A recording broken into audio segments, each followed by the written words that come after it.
మీకోటి చెప్పనా, మాకు తెలిసిన అక్క వాళ్ళ ఇంటికి వెళ్తే మా కోసం అని చికెన్ కర్రీ వండారండి. అందరు కలిసి భోజనం చేస్తుండగా అక్క వచ్చేసి చికెన్ కర్రీలో కార్డు కలుపుకొని తింటుందండి. అదేంటి అదేం కాంబినేషన్ అని అడిగితే ఎప్పుడు తినలేదా అని నాకే రివర్స్ లో షాక్ ఇచ్చారండి. నేను షాక్ తో తన వైపు చూస్తూ ఉంటే అప్పుడు చెప్పిందండి, చికెన్ తో మజ్జిగ పులుసు చేసుకుంటారు, ఆ విషయం తెలుసా? భీమవరం స్పెషల్ కూడా చాలా బాగుంటుంది, టేస్ట్ చేస్తే నువ్వు కూడా వదిలిపెట్టమన్నారండి. చెప్పడమే కాదు మజ్జిగ పులుసు చేసి టేస్ట్ చూపించారండి. నాకైతే నా నెంబర్ 1 రెసిపీస్ లో ఇది జాయిన్ అయిపోయిందండి. అంత టేస్టీగా ఉంది, అంత అద్భుతంగా ఉంది. మనం కూడా ఒకసారి టేస్ట్ చేసాము అని అంటే ఆగం కదా. చికెన్ తో ఎన్నో రకాల ఐటమ్స్ చేస్తున్నప్పటికీ టేస్టీగా హెల్దీగా ఉండాలంటే ది బెస్ట్ రెసిపీ మజ్జిగ పులుసు.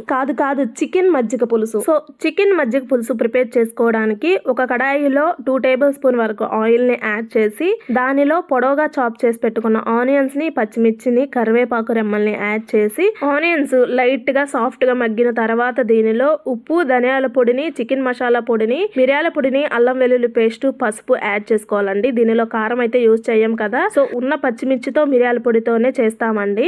దీనిలోనే కొంచెం పుదీనాని యాడ్ చేసుకోండి, ఎక్కువ ఫ్లేవర్ రాకూడదు కదా. అలాగే కొత్తిమీరని కూడా యాడ్ చేసుకొని మొత్తం కలిసేలా కలుపుకొని అరగంట ముందు పసుపుతో ఉప్పుతో నానబెట్టుకున్న 1/2 kg చికెన్ వరకు తీసుకోవాలండి. సో ఈ చికెన్ ని మొత్తం కలిసేలా కలుపుకున్న తర్వాత ఇప్పుడు ఆయిల్ లోనే చికెన్ ని ఒక 2-3 మినిట్స్ పాటు లో ఫ్లేమ్ లో కుక్ చేసుకోండి.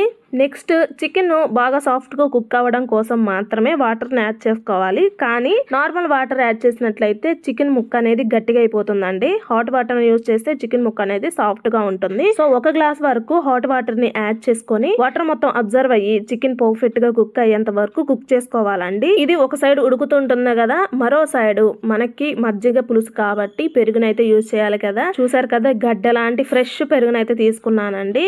చికెన్ 1/2 kg అయితే డబుల్ క్వాంటిటీలో పెరుగుని తీసుకోండి, అప్పుడే పర్ఫెక్ట్ టేస్టీగా ఉంటుంది మజ్జిగ పులుసు అనేది. సో పెరుగుని తీసుకొని గడ్డలు అనేవి లేకుండా విస్కర్ తో స్మూత్ గా గ్రైండ్ చేసుకోండి, పలుకులు లేకుండా. ఇప్పుడు 1 కప్పు పెరుగు కాను 1 కప్పు వరకు వాటర్ ని యాడ్ చేసుకోండి ఈక్వల్ క్వాంటిటీలో, అప్పుడే టేస్ట్ బాగుంటుంది. మజ్జిగ అనేది చిక్కగా ఉంటేనే బాగుంటుందండి.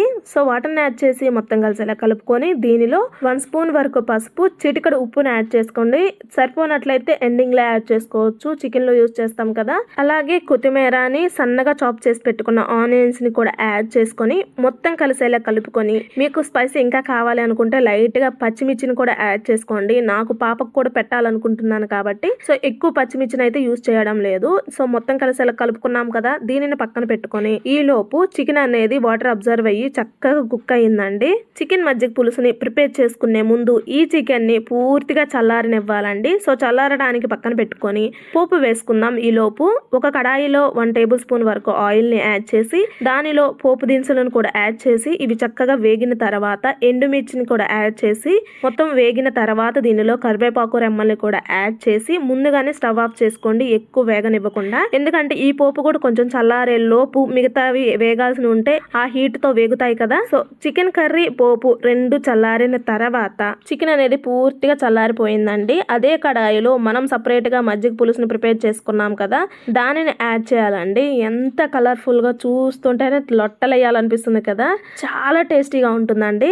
సో ఇది మొత్తం కలిసేలా చక్కగా కలుపుకున్న తర్వాత దీనిలోనే చివరిగా టేస్ట్ ఎన్హాన్స్ చేయాలి అని అంటే పోపు తప్పనిసరిగా వేయాల్సిందేనండి. సో ఈ పోపుని కూడా యాడ్ చేసి మొత్తం కలిసేలా కలుపుకొని ఒక అరగంట తర్వాత తిన్నట్లయితే చికెన్ ఫ్లేవర్ మొత్తం మజ్జిగ పులుసులోకి అబ్జర్వ్ అయ్యి టేస్ట్ అనేది నెక్స్ట్ లెవెల్లో ఉంటుందండి.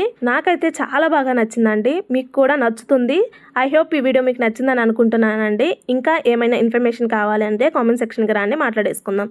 ఇలాంటి టేస్టీ రెసిపీస్ కోసం సబ్స్క్రైబ్ చేసుకోండి. మీకు వీడియో నచ్చినట్లయితే లైక్ చేసి ప్రతి ఒక్కరికి షేర్ చేయండి. Thanks for watching.